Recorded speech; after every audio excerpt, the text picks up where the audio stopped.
Assalamualaikum warahmatullahi wabarakatuh. Shalom. Om Swastiastu, Namo Buddhaya. Salam kebajikan, Rahayu.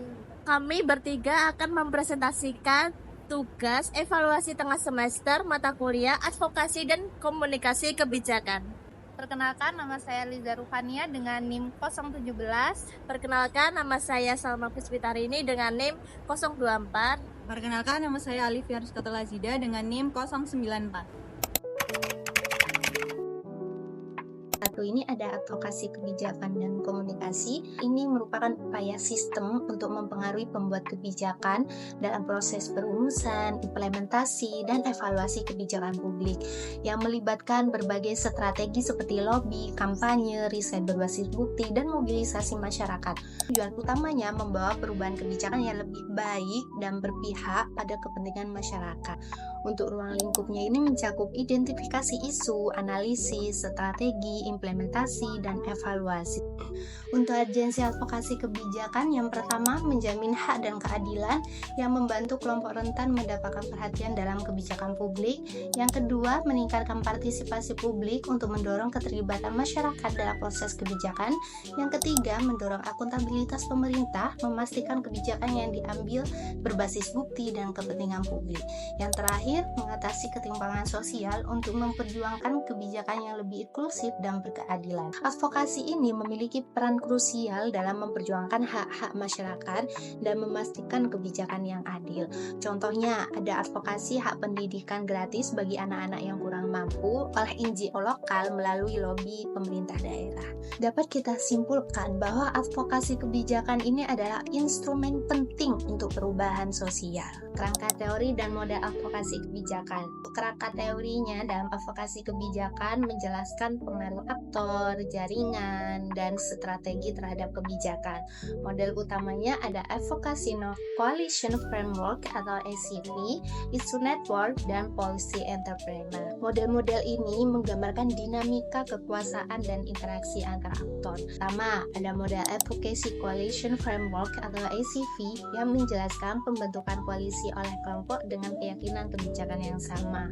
Untuk karakteristiknya ada fokus pada proses kebijakan panjang seperti 10 tahun atau lebih. Koalisi ini terdiri dari LSM, akademisi, media, birokrasi, dan politisi. Ada model isi network yang menggambarkan jaringan fleksibel antar berbagai aktor dalam isu kebijakan. Contohnya ada jaringan kebijakan dalam reformasi sistem pendidikan.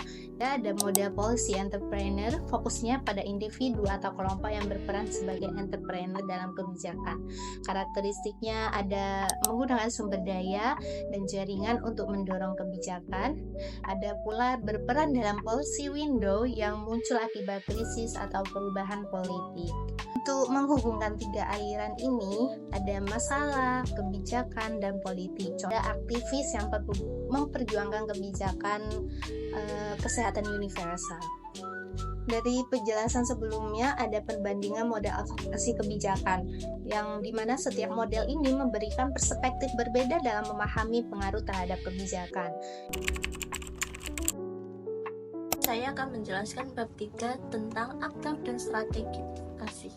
Ada NGO, media, pemerintah, dan masyarakat yang memiliki peran yang unik dalam advokasi. Kolaborasi antar aktor meningkatkan efektivitas perubahan kebijakan. Contohnya, ada kolaborasi antar media nasional, NGO kesehatan, dan masyarakat dalam kampanye anti rokok yang berhasil mempengaruhi regulasi iklan rokok.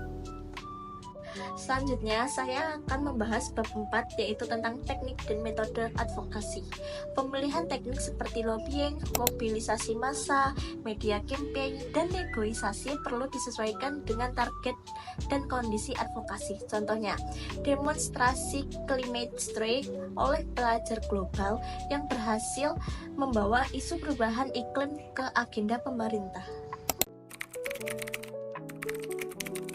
Kita akan membahas tentang teknik komunikasi dalam advokasi. Komunikasi yang efektif adalah kunci dari keberhasilan advokasi. Teknik yang tepat membantu menyampaikan pesan dengan jelas untuk mempengaruhi kebijakan dan membangun dukungan dari pemangku kepentingan. Adapun beberapa teknik utama dalam komunikasi advokasi yang meliputi 1. Media relation atau hubungan dengan media. Nah, apa sih tujuannya? Tujuannya adalah memanfaatkan media cetak, online, televisi ataupun radio untuk menyebarkan pesan advokasi. Gimana strategi yang disampaikan? Strateginya bisa berupa press release, jadi menyampaikan informasi resmi langsung kepada jurnalis. Lalu yang kedua ada media briefing, pertemuan dengan media untuk menjelaskan secara mendalam. Lalu ada opini artikel.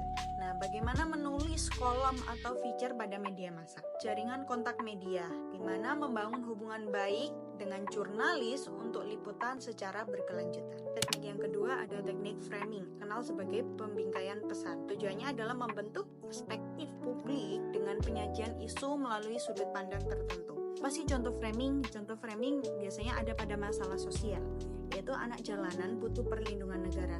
Bukan hanya anak jalanan, tapi seluruh anak Indonesia. Bagaimana teknik penyampaiannya? Teknik penyampaiannya bisa menggunakan bahasa-bahasa yang emosional namun faktual, lalu menyajikan data pendukung untuk memperkuat narasi.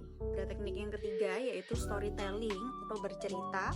Tujuannya untuk menyentuh emosi dan empati melalui kisah nyata. Bagaimana cara efektif penyampaiannya? Yang pertama, menambahkan personal story atau menampilkan narasi individu yang terdampak. Yang kedua, ada struktur yang jelas, memiliki latar belakang cerita, konflik, solusi, dan memiliki ajakan untuk bertindak. Ketiga, menambahkan visual storytelling, yaitu menambahkan foto, video dokumenter, atau infografis yang untuk memperkuat cerita yang ada. Teknik yang keempat, ada komunikasi dua arah dengan pemangku kepentingan. Ya, tujuannya adalah membangun dialog interaktif atau dua arah dengan pihak terkait seperti pada pemerintah, donor, dan komunitas. Nah, tekniknya adalah dengan lobby dan konsultasi, pertemuan langsung untuk diskusi masalah kebijakan. Dua, ada public hearing seperti yang kita tahu, dialog publik, forum terbuka untuk mendengar masukan pada berbagai pihak. Ada survei dan feedback. Nah, bentuknya adalah memahami kebutuhan dan tanggapan pemangku kepentingan. Tentunya ada media sosial dan kampanye digital. Nah, tentunya adalah untuk memicu diskusi publik melalui platform online yang sering kita temui pada akhir-akhir ini. Kita selanjutnya akan membahas tentang evidence-based advocacy. Advokasi berbasis bukti. Jadi, pendekatan advokasi yang menggunakan data, fakta, dan hasil riset untuk memperkuat argumen, serta mempengaruhi kebijakan dan mendorong perubahan-perubahan sosial. Nah, dengan berbasis bukti, advokasi menjadi lebih terarah, kredibel, dan efektif dalam meyakinkan pemangku kepentingan, seperti pemerintah, lembaga-lembaga, dan masyarakat.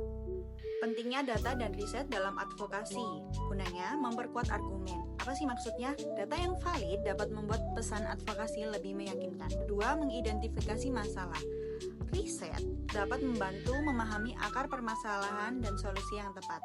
Ketiga, bisa memonitor dan mengevaluasi dampak. Data digunakan untuk mengukur keberhasilan advokasi. Keempat, bisa membangun kredibilitas.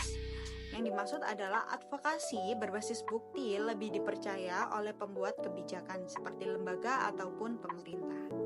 Adapun teknik-teknik pengumpulan data untuk advokasi pertama bisa menggunakan survei dan kuesioner. Jadi mengumpulkan pendapat atau fakta dari kelompok-kelompok yang kita target. Lalu yang kedua, ada wawancara mendalam, mendapatkan perspektif mendalam dari narasumber kunci. Yang ketiga, ada analisis data sekunder, yaitu memanfaatkan data yang sudah ada. Jadi menggunakan laporan-laporan dari pemerintah, ataupun jurnal, ataupun dari statistik dari BPS. Yang keempat, menggunakan studi kasus. Jadi kita bisa menyajikan contoh nyata untuk memperkuat argumen kita. Yang kelima, kita bisa menggunakan focus group discussion. Diskusi membahas isu secara komprehensif. Yang keenam, bisa menggunakan pengamatan langsung atau observasi. 7, kita bisa menggunakan penggunaan data kuantitatif ataupun kualitatif. Jadi mengkombinasikan antara angka dan narasi untuk analisis yang kuat. A few moments later. Sekian presentasi dari kami. Jika ada salah dan kurangnya mohon dimaafkan. Terima kasih. Wassalamualaikum warahmatullahi wabarakatuh. Ubur-ubur ikan lele. Ubur-ubur ikan lele. Jangan lupa like.